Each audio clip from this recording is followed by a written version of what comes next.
जय हिंद, जय भारत। और आप इस समय देख रहे हैं CCN न्यूज़ 24 चैनल। मेरा नाम है दिनेश गर्ग जैन, कड़वे सवालों वाला। बता दूं आपको, मेरे साथ एक पूर्व सैनिक मौजूद हैं, डॉक्टर सुखबीर सिंह जी। और बटमैन सिस्टम के ऊपर इन्होंने अभी खुल करके बात रखी कि किस प्रकार से कई करोड़ों रुपए का नुकसान जो है हमारे भारतवासियों का हो रहा है, सरकार का हो रहा है, और केवल सिर्फ सहायक प्रथा के अंदर, बटमैन सिस्टम के अंदर, और किस तरह से जवान का भी शोषण हो रहा है, थोड़ी सी वो भी चर्चा करेंगे। किस तरह से कितना पैसा जो है मिसयूज़ हो रहा है वो भी चर्चा करेंगे। सबसे पहले बहुत बहुत स्वागत है सर आपका हमारे चैनल में। Thank you mister Jain. मैं देख रहा हूं कि आप बहुत दिन से यहां पर हम लोगों का कवरेज दे रहे हो। आज 52वां दिन है इस धरना का, और करीब करीब रोज़ आप अपने चैनल पर, हालांकि हम क्षुब्ध हैं, वो नेशनल चैनल से बहुत ज़्यादा क्षुब्ध हैं। वो लोग हम लोगों को कोई सहयोग नहीं कर रहे हैं, और उसी कारण बस हमारी सरकार तक बात नहीं पहुंच पा रही है। चाहूँगा सर एक बार परिचय के साथ शुरू करेंगे। आपने बहुत अच्छे से विस्तार रूप में बटमैन सिस्टम को यहाँ पे अपनी बात रखी थी। एक बार चाहूँगा एक बार दर्शकों को भी बताएं। मैं एयर वेटरन सुखबीर सिंह एक संस्था रन करते हैं। पहले हमने संस्था शुरू की थी एंटी डिस्क्रिमिनेशन के थ्रू ही, कि कैसे डिफेंस में और डिफेंस के बाहर भी एंटी डिस्क्रिमिनेशन चलता आ रहा है, उसको कैसे उसका निवारण किया जाए। एक संस्था है all India ex serviceman development council, अखिल भारतीय भूतपूर्व सैनिक विकास परिषद, वो इंडिया बेस्ड है। इसमें हमारे पास लाखों में करता है। मैं उसका ऑफकोर्स आजकल भूतपूर्व अध्यक्ष हूँ। मैं एयर वेटरन सुखबीर सिंह उसमें भूतपूर्व अध्यक्ष रह चुका हूँ। अभी अशोक यादव जी उसके अध्यक्ष हैं। मैं बटमैन में कहना ये चाह रहा हूँ कि जैसे कि एयरफोर्स नेवी में कोई बटमैन सिस्टम नहीं होता है। अब ये आर्मी में केवल होता है। मैंने जो अभी विस्तार से आपको बताया था कि करीब करीब हमारी जो डिफेंस की नफरी है वो 12 से 14 लाख की होती है। मान लिया मैं कम से कम भी 12 लाख लगा लूँ, 12 लाख में से 1.5 लाख करीब एयरफोर्स मान लीजिए, 50,000 नेवी मान लीजिए, तो 10 लाख करीब आर्मी रह जाती है। तो जो एग्जिस्टिंग स्ट्रेंथ होती है उसमें से करीब हम मान के चलते हैं कि 13% अफसर होते हैं। 13 आदमी के ऊपर एक अफसर होगा, और उसके बाद बाकी जो आपका 87% है वो जवान होंगे, जो लेके सिपाही से लेके और सूबेदार मेजर तक के लोग उसमें होते हैं। तो मेरा कहना ये था कि एक तो बटमैन सिस्टम जैसे इनके यहाँ होता है, वो कहा जाता है एक बड़ी सिस्टम है कि अफसर्स को उनके आर्म्स अम्युनिशन में रखरखाव में, उनके देखभाल में, और उनको ज़रूरत पड़ने पे ला के देने में एक बड़ी सिस्टम बनाया जाता है एक अफसर के साथ एक। बट उसका जो अंग्रेज़ लोग ये उसको फिर बाद में अंग्रेज़ लोगों ने उसको बटमैन बना लिया, बड़ी सिस्टम को। और विदेशों में अभी भी है, बड़ी सिस्टम है, बट अभी कहीं बटमैन सिस्टम किसी भी विदेश में किसी भी जगह नहीं रहा है। बट हमारे यहाँ जो भी अंग्रेज़ उस टाइम सफ़ेद अंग्रेज़ बना के चले गए कानून, उसको हमारे यहाँ के जो काले अंग्रेज़ हैं उसमें उसको आनंद आ रहा है, और उनको बहुत ज़्यादा उसको फ़ायदा हो रहा है, इसलिए उसको एग्जिस्ट करते चले आ रहे हैं। लेकिन तो मैं फिर वापस एक सवाल रखूँगा, बटमैन सिस्टम गलत क्यों है? जब एक अधिकारी को अगर सहायक के तौर पर कोई जवान मिलता है तो वो गलत कहाँ है? उसकी आर्म देगा, वो आर्म साफ कर सकता है, मतलब ये इसमें तो कोई मुझे गलत नहीं लग रहा। हाँ, आपने बहुत ठीक कहा। जहाँ तक ये इतना काम है, इतने में उसको कोई दिक्कत नहीं है, क्योंकि रखरखाव के लिए कोई चाहिए।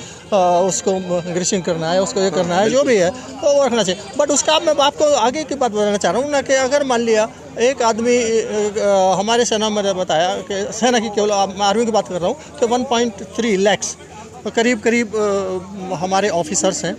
उसमें औसतन जो बटमैन है करीब 1-3 का एवरेज आता है। अगर कर्नल के पास 8 है तो कैप्टन के पास 2 भी हो सकते हैं, और लेफ्टिनेंट के पास 2 भी हो सकते हैं। और इतना ही नहीं है, अगर उसको मैं 3 से मल्टीप्लाई करूं तो करीब 4 लाख जवान, 1 पॉइंट लाइन की तरह 4 लाख जवान इसी काम में व्यस्त है।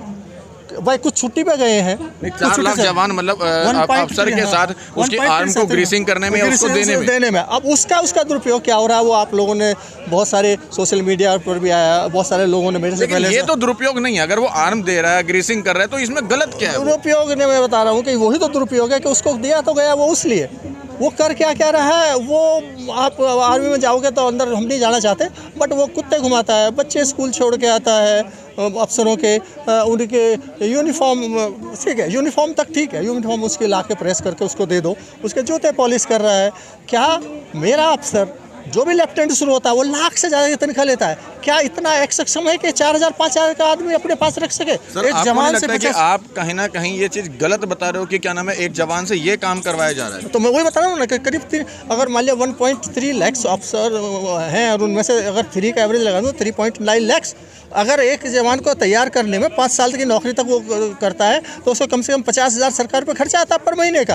अगर उसको आप 4 से 3 को उसको 4 लाख को 50 से मल्टीप्लाई कर दो तो मैं आपको इतनी बड़ी फिगर दूंगा कि करीब करीब जो मैंने अभी जस्ट बैठे बैठे लोगों से सूचना ले लेके प्राप्त किया था कि उसमें उसने करीब 3.9 लाख उसको अगर पर एनम लगा दें तो करीब 24 से 25 करोड़ रुपए खर्च आता है सरकार का पर एनम इस काम पे, जो कि आप ये नहीं सोचते। आप पक्का किसी आर्मी वाले से पूछे मत, एयरफोर्स से, उसमें ये है कि अगर अफसर बाहर फ्रंट पे गया हुआ है तो उनकी पत्नियों के पास भी 1-2 जवान को रखा जाएगा जो उनके वहाँ पर देखभाल करे, सेवा करे या उनके काम लाए, उनके बच्चों को स्कूल छोड़े, कुत्ते घुमाए, काम कराए।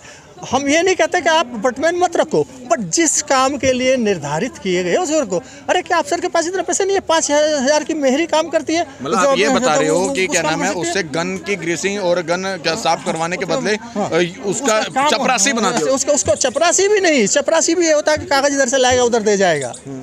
उसको मैं शब्द नहीं ले सकता, उसका नाम ले सकता, उसको क्या क्या नहीं काम करता वो बेचारा।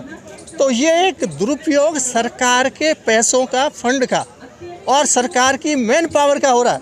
अब जो आदमी अगर मान लिया वो तो आदमी पीछे भेज दिए, उसने एक साहब के पास भेज दिया, एक मैडम के पास भेज दिया, वो फ्रंट पे है, तो अगर 100 की आदमी की नफरी है तो 20 आदमी वहाँ से आएगा तो 80 आदमी को लोड लेना पड़ेगा, नहीं लेना पड़ेगा? वही नहीं, इवन कहते ही नहीं है जेसीओ को भी बटमैन मिलता है। जो ये जेसीओ होते हैं, बट इनमें ऐसा होता है कि 2 को एक जवान मिल जाएगा, इनको भी बटमैन मिलता है। अगर इस तरह से आप बटमैन देखो तो आधी संख्या तो मतलब आपके दुरुपयोग में ही जाती है जो लड़ाई। हाँ, पूछो किसी जेसीओ से, क्या उसको बटमैन नहीं मिलता? वो भी बटमैन का यूज करता है। 2 प्लाटून में 2 में 1 मिलता है, 2 जेसीओ के अंदर। तो इस तरह से एक ये दुरुपयोग इतना ज़्यादा इसमें हो रहा है। दूसरा जो दुरुपयोग मैंने निकाल के आपको दिखाया कि एक होता है हमारे यहाँ राशन ऑफिसर। तो क्या हुआ था कि जब 83 से पहले अफसर्स को राशन नहीं होता था तो वो लोग अपने कंट्रीब्यूटरी करके राशन खाते थे, चलाते थे। बाद में उनको राशन लागू हुआ। राशन में भी इन्होंने क्या किया कि इन्होंने कहा कि हमें तो पर डे के हिसाब से फ्रेश चाहिए। अगर अब 10 साल पहले दूध का रेट 25 रुपये था तो इनको 1 किलो दूध चाहिए तो इनको दूध चाहिए, मदर डेयरी का ही चाहिए। सब जो 62 रुपये का आ रहा है उसके रेट उस टाइम के फिक्स है। करीब 150 रुपये पर आदमी की डाइट निर्धारित की गई है डिफेंस में, जवान और अफसर के दोनों की। बट ये उसको पैसे को ना लेके केवल अपना उस राशन ही लेते हैं पर डे। तो मान लिया 1 किलो दूध है, एक बड़ी ब्रेड है 600 ग्राम उसको आटा या चावल मिलना चाहिए, 6 अंडे मिलने चाहिए उसको, 600 ग्राम 800 ग्राम हरी सब्जी मिलनी चाहिए, 800-600 ग्राम सब्जी मिलनी चाहिए, ब्रेड है, बटर है, कॉफ़ी है, चाय है, मसाले हैं। ये सब मिलाते मिलाते अगर आप देखो तो पर अफसर को पर डे 500 रुपये का राशन मिलता है, जो कि जवान को उसको आप 150 रुपये में देकर आप उसको पीछा काट देते हो। तो उनको राशन जब पिछले 7th पे कमीशन ने हटा दिया था राशन, रोने लगे। सबसे पहले सरकार के पास गए, जैसे ही राजनाथ सिंह रक्षा मंत्री बने उन्होंने पहले उसी को वापस किया कि इनको अफसर्स को भी राशन दे दो, और वो भी इनको fresh ration per day plus हर यूनिट में ASC से लेके और यूनिट के लास्ट आदमी तक 10 आदमी केवल राशन वितरण में रहते हैं जी। उनकी पैकेजिंग होती है, हर एक का पैकेट बनता है, हर एक का नाम लिखा जाता है, हर एक के घर पहुंचाया जाता है राशन भी। वो जवान पहुंचाते हैं वो कौन का। हालांकि उनके कुछ ट्रेड्स हैं कि जो राशन को डील करते हैं। अरे ठीक है आप राशन दो, जो ऑफिसर परिवार सहित नहीं है, जो मेस में रह रहा है उसका मेस में पहुंचाओ, मेस में खाना बनेगा, अपना खाए रहे करे। ऐसी जवान का होता है। और जो बचे हुए जवान है उनको उसको पैसा दे दिया जाता है, वो अपना कैसी लाओ कितने लाओ, तो उसको 150 रुपये के हिसाब से अगर दिया जा रहा है कि 4,500 रुपये, और ये 500 रुपये पर डे से मतलब 15,000 रुपये, तो करीब 10,000 रुपये पर डे पर अफसर पे एक्स्ट्रा खर्च सरकार को जा रहा है, जो एक टैक्स पेयर का पैसा है।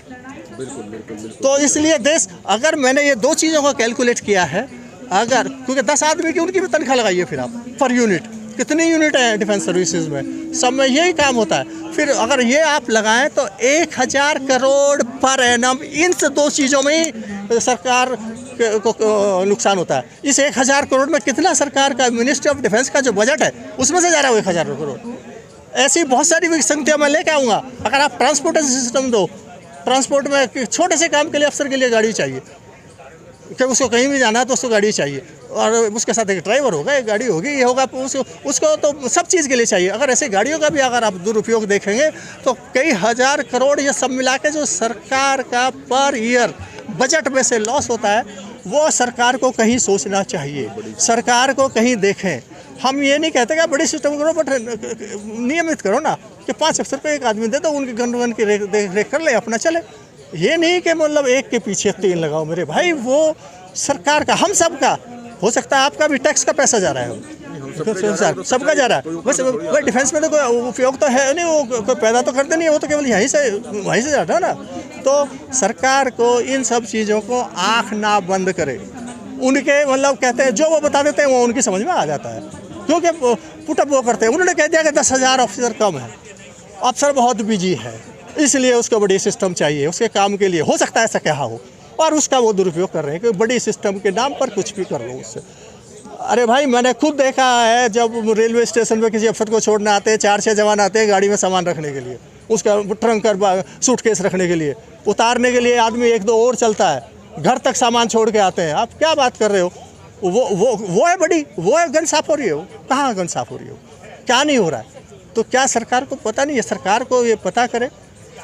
हमारी तो डोभाल साहब से भी ये रिक्वेस्ट है, वो हमारे नेशनल सिक्योरिटी एडवाइज़र है, कि वो इस चीज़ का संज्ञान लें, यूनिटों को विजिट करें, डिफेंस मिनिस्टर विजिट करें, इन चीज़ों को देखें, और इन सब चीज़ों का जो पैसा एक जहाज़ खरीदने में, एक टैंक खरीदने में, एक नेवल शिप खरीदने में आना चाहिए, वहाँ इस्तेमाल हो इसका।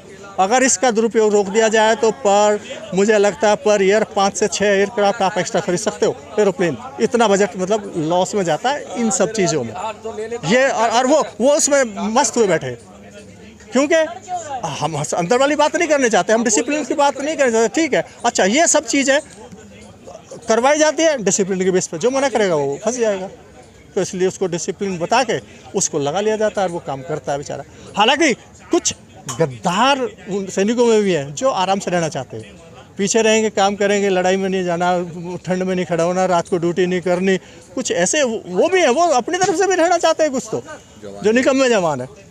हो सकता है कि उसको छुट्टी सबसे टाइम से मिले, उसके सारे काम सबसे पहले हो।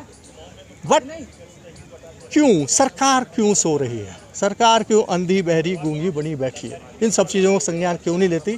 क्यों नहीं इन बातों का निराकरण करते? ये मेरा कहना है।